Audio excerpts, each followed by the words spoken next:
one of the things that we see, and me and Brett, we live in opposite sides of the country. So Elevation, who I work for, is based out of Virginia, and Brett is going to be based out of Iowa. So we see a lot of different things with terrain and how we have to set up even before we get out to the field. So there are things that are similar and some things that are different. Most of the time for Brett, if he has a good image or he's gotten a picture from the farmer and it's a big flat field, he knows that he's probably safe to go out there, knows most of his operating points, and can probably get a lot of that from online. Yep. So I do a lot of my spraying that I do or have done in the past. I'll just use, as long as I know they're fairly recent, I'll use a lot of the Google imagery and just drop points.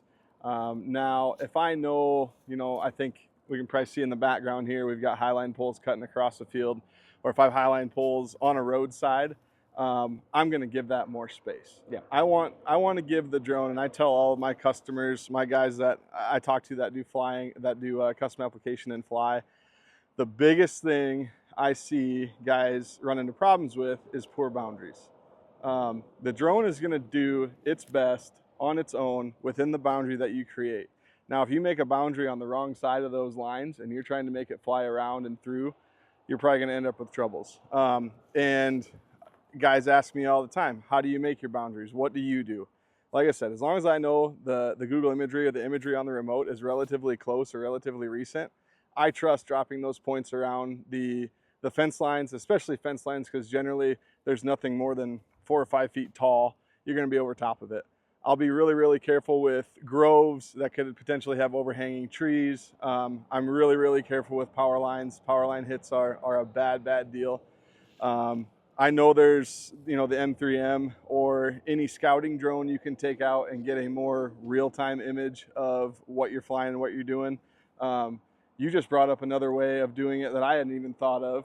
Tell them about that a little bit. So being based in Virginia, we have a lot of visual line of sight issues and stuff. So it takes us most of the time actually going out to the field before, doing a little scout, seeing where we want to map or be placed just for the truck and trailer. Where's a flat area on this super hilly terrain that we can maintain visual line of sight, but still have good application, good access, and be safe about it.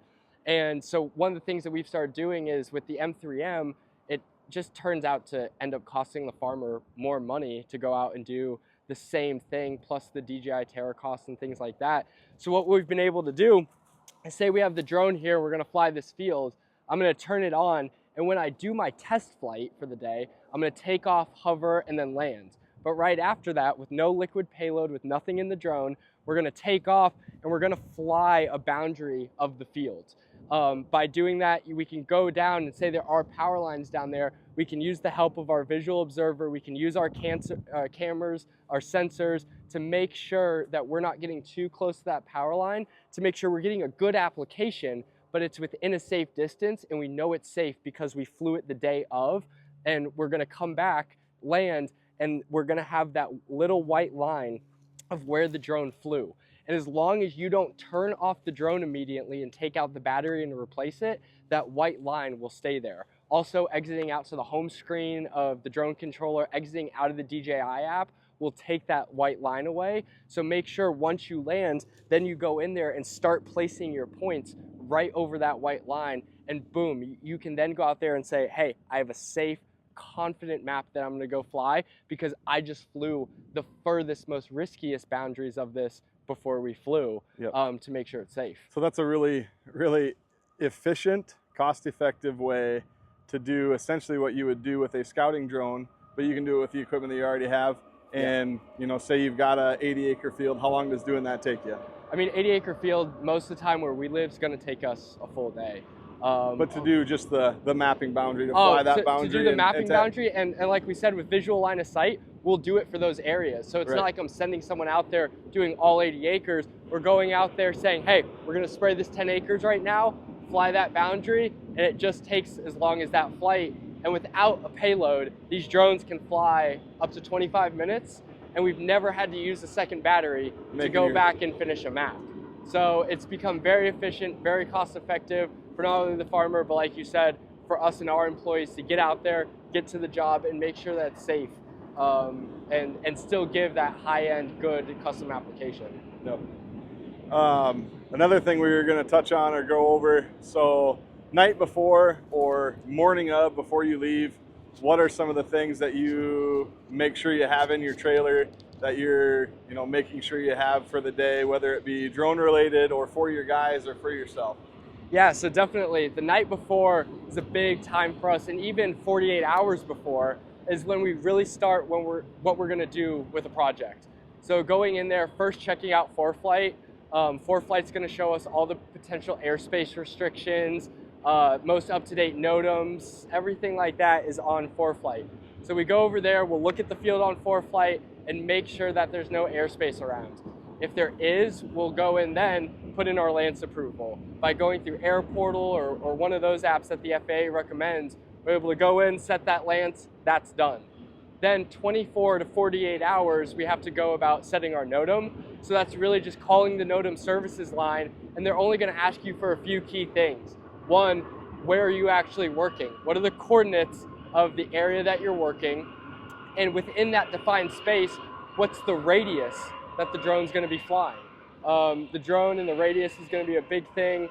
And then also time of day, when it's gonna end, that's really the only things they're looking for. And you They can look set for that altitude too? Yeah, altitude. How high off the ground you're gonna be. Yeah. And generally the NOTAMs that I call in my area, if you tell them that you're gonna be at most, 40 feet off the ground, Yeah. it's a green light. I mean, you don't get any pushback as long as you're in the correct airspace. Another thing, it may seem redundant, repetitive, but make sure your clean waters are full. Make sure you have the chemical that you need. I like to start out or charge all my batteries up at night so I know I'm good to start right away in the morning. Nothing sucks worse than getting out to the field and having all dead batteries and you're sitting there for a half hour, 45 minutes waiting for those to charge up so you can get to work. And if it's a little cool too in that morning, you have to wait. You're probably gonna have to take all those batteries on a test flight, because by taking the drone on a flight, it'll help warm the battery up so then you can charge it, but that still takes a lot more time when you can just sit down the night before, charge them up, and be ready to go right when you get out there, because they've held in that heat overnight.